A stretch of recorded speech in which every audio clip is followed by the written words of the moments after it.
హైడ్రా అధికారి దానకిషోర్ మాట్లాడుతున్నారు. లైవ్ ద్వారా చూద్దాం. $80 బిలియన్ నగరాన్ని నైట్ అండ్ ఫ్రాంక్ వాళ్ళు చెప్తారు 2035కి $250 బిలియన్ ఎకానమీ అవుతుందని ఒక report. It's happening. Hyderabad is the most happening fastest growing city. మరి సిటీని ఇంకా ముందుకు తీసుకెళ్లాలనే ఉద్దేశంతో ముఖ్యమంత్రి గారు మంత్రివర్గం సభ్యులంతా కూర్చొని చర్చించేసినటువంటి ప్రాజెక్ట్ ఇది. దీంట్లో చారిత్రక కట్టడాలను తీసుకురావడం, ఉదాహరణకి ఉస్మానియా జనరల్ హాస్పిటల్ని షిఫ్ట్ చేసి అక్కడ మంచి దాన్ని అది ఒరిజినల్ స్వరూపం తీసుకురావాలి. దాని పక్కన ఒక చెట్టు ఉంది, 105 సంవత్సరాల క్రితం దాదాపు 150 మందిని కాపాడిన చెట్టు అది. ఇన్ఫ్యాక్ట్ మేము రేపు ఎల్లుండి దానికి విజిట్ చేసి అక్కడ ఒక ప్రోగ్రామ్ చేద్దాం అనుకుంటున్నాం. అట్లాగే ఎదురుగా హైకోర్టు ఉంది. ఇవన్నీ కూడాను ఇప్పుడు మనం ఏదైతే థేమ్స్కి వెళ్ళి చూసొస్తున్నామో బకింగ్హామ్ ప్యాలెస్లో థేమ్స్ నది పక్కన ఇటువంటి ప్యాలెస్లు ఇవన్నీ కూడాను అవన్నీ చూసి నిజాం గారు కట్టించినటువంటి అవన్నీ కూడాను పూర్వ వైభవాన్ని తీసుకురావాలి. గోల్కొండ కోటని టూరిస్ట్ స్పాట్గా చేయాలి. తరామతి భారత్ ఇంకా మంచిగా తీసుకురావాలి. సిటీ కాలేజ్ ఇంకా మంచిగా చేయించాలనే ఉద్దేశంతో చేస్తున్న ప్రాజెక్టులు ఇవన్నీ కూడాను. అదే కాకుండా ఎకలాజికల్ రివర్ని మంచిగా చేయించాలి. ఇవన్నీ ఊరికే చెప్పడం కూడా కాదు, ఆల్రెడీ ఒక ప్రాజెక్ట్ స్టార్ట్ అయింది. ఉదాహరణకి మూసీలో ఉన్నటువంటి నీటిని క్లీన్ చేసేదానికి ఆల్రెడీ మనము హైదరాబాద్ నగరంలో కొన్ని ఎస్టీపీలు చేస్తున్నాం.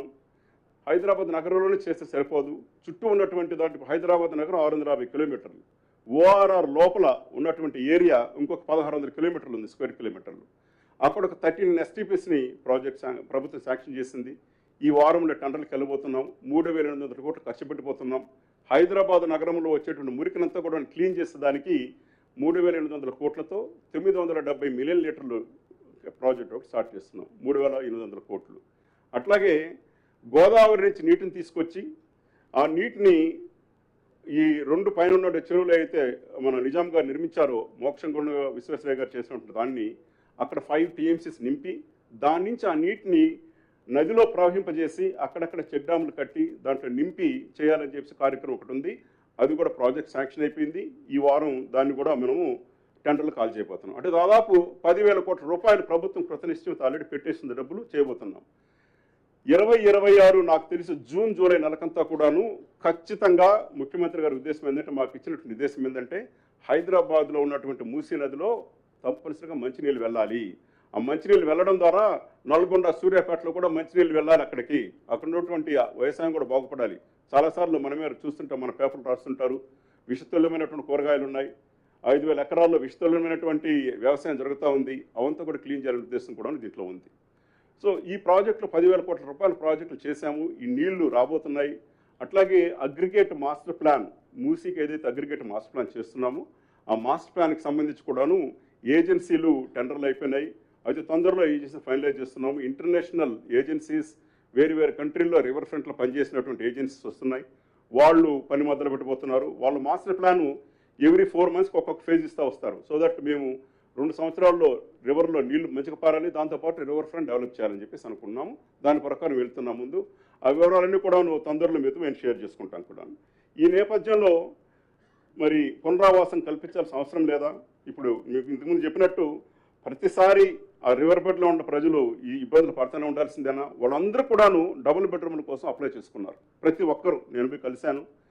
ఒక వారం రోజుల క్రితం నేను, మినిస్టర్ పొన్నం ప్రభాకర్ గారు, తర్వాత కమిషనరు, కలెక్టర్ అందరం పోయి 2-3 స్థలాలు చూసాము, ప్రజలతో మాట్లాడాము. వాళ్ళు అక్కడ వెళ్ళేదానికి సిద్ధంగా ఉన్నారు. అక్కడున్న ప్రజలు కలవడం జరిగింది. కొంతమంది ప్రజాప్రతినిధులు, ఎమ్మెల్యే గారు కూడా వచ్చారు మాతో పాటు.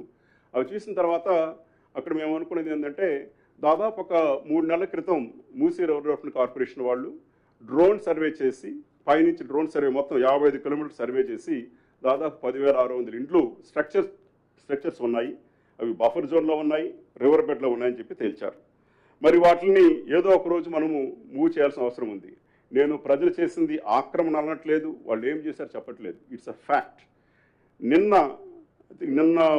మొన్న ఉదయం అనుకుంటాను, నేను ఎన్జిఓస్తో ఒక మీటింగ్ పెట్టుకోవడం జరిగింది. ఎన్జిఓస్ ఎవరంటే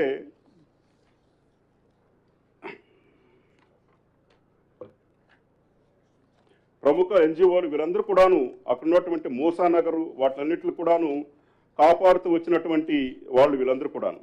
వాళ్ళందరూ వచ్చారు. ఉదాహరణకి ప్రొఫెసర్ హరగోపాల్ గారు వచ్చారు, గౌరవనీయులు.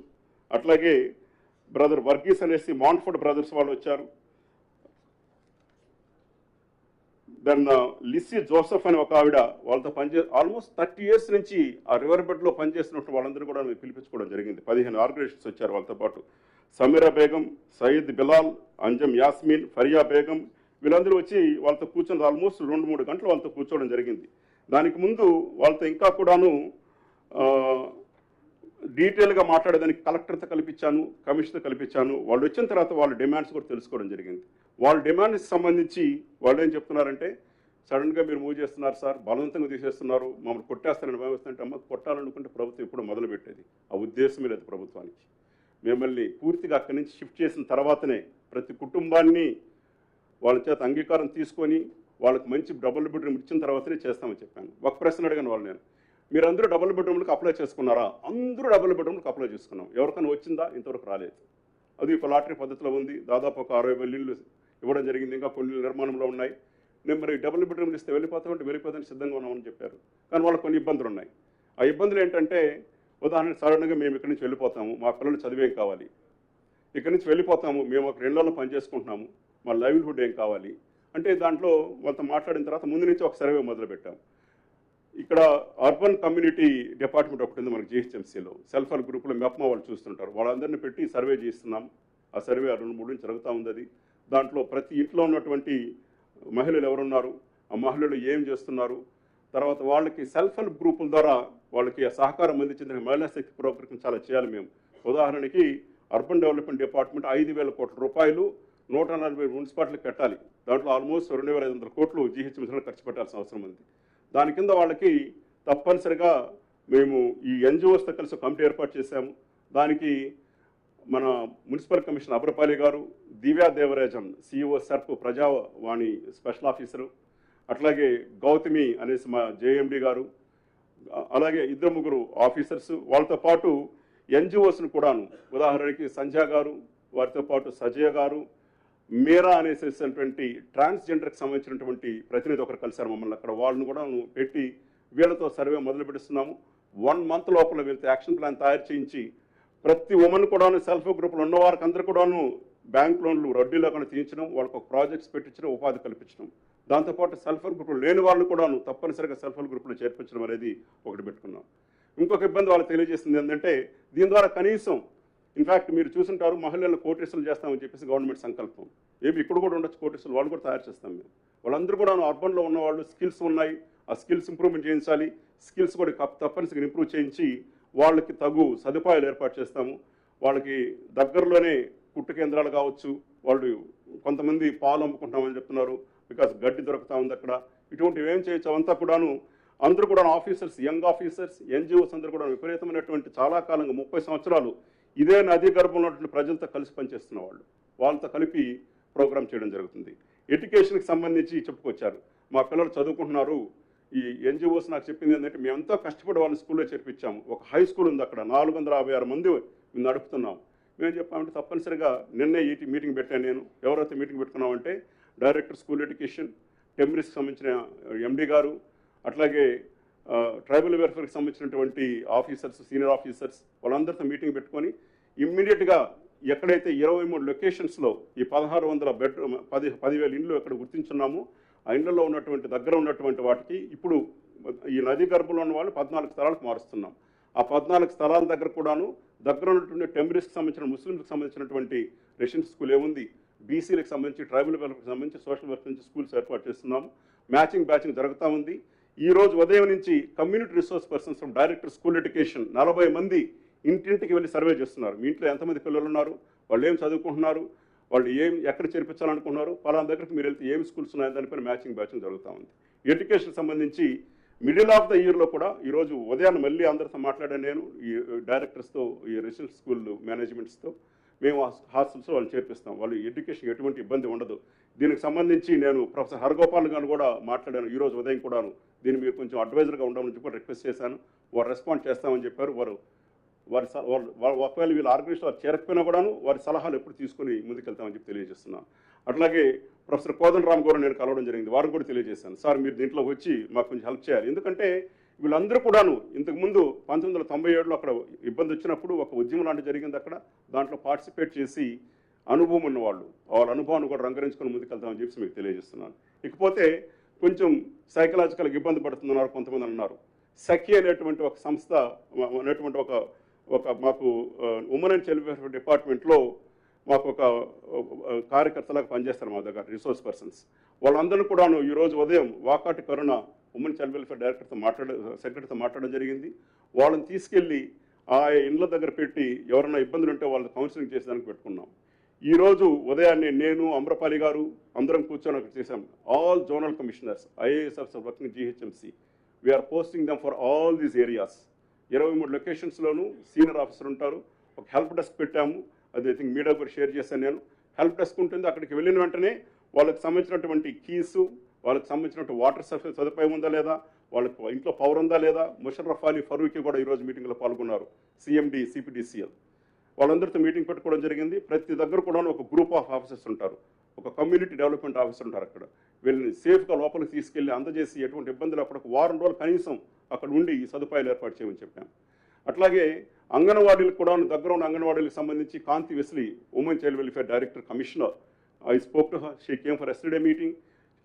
వాళ్ళ అంగన్వాడీలు ఎక్కడున్నాయని చెప్పి మ్యాచింగ్ చేస్తున్నాము. ఈ చిన్నపిల్లలందరూ కూడా అంగన్వాడీలు చేర్పించడానికి ప్రయత్నం జరుగుతున్నాయి. ఇవన్నీ కూడా చేసుకొస్తూ ముందు నదీ గర్భంలో ఎందుకు మొదలుపెట్టామో నాకు ప్రశ్న వస్తుంది. నాకు మొదటి నుంచి మేము అనుకుంటున్నది ఇదే, ఎందుకు నదీ గర్భంలో ఉండాలి, ఎందుకు మురికి వాసన వచ్చే దగ్గర ఉండాలి, మనం నది పక్కన నడవలేము, వీళ్ళని మనం షిఫ్ట్ చేయడం మంచిది అనిపిస్తూ ఉంది. ఈ రోజు వరకు నిన్నటి వరకు 50 కుటుంబాలు షిఫ్ట్ అయినాయి. ఈ రోజు దాదాపు ఒక 200 కుటుంబాలు ఎక్స్పెక్ట్ చేస్తున్నాము. నాకు ఇప్పుడే మా వాళ్ళు నోట్ పంపించారు. I think ఈరోజు just now before coming I spoke to Collector Anudeep of Hyderabad. Today he expecting about 150 families are getting ready to shifted. వాళ్ళు షిఫ్ట్ చేసేటప్పుడు కూడాను వాళ్ళకి డీసీఎం వ్యాన్లు మేమే పెడుతున్నాం, ప్యాకింగ్ సహకరిస్తున్నాం, తీసుకెళ్ళి పెడుతున్నాం. ఇట్లాగా రెడీగా ఉన్నటువంటి ఇళ్లలో తీసుకుని పెట్టి 25 లక్షల రూపాయలు 30 లక్షల రూపాయలు ఇల్లు వాళ్ళకి ఇస్తున్నాం కాబట్టి సంతోషంగానే వెళ్తున్నారు. ఎస్, ప్రతి దగ్గర కూడా ఇబ్బంది ఉంటుంది. పునరావాసం కల్పించడం అనేది మనమే, ఉదాహరణకు ఒక ఇంటి నుంచి వెళ్ళేదానికి ఏంటి ఇంత మంచి ఇల్లు ఉంది వదిలేసి వెళ్ళిపోతాను అనుకుంటాం అధికారులు. తప్పనిసరిగా బాధ ఉంటుంది.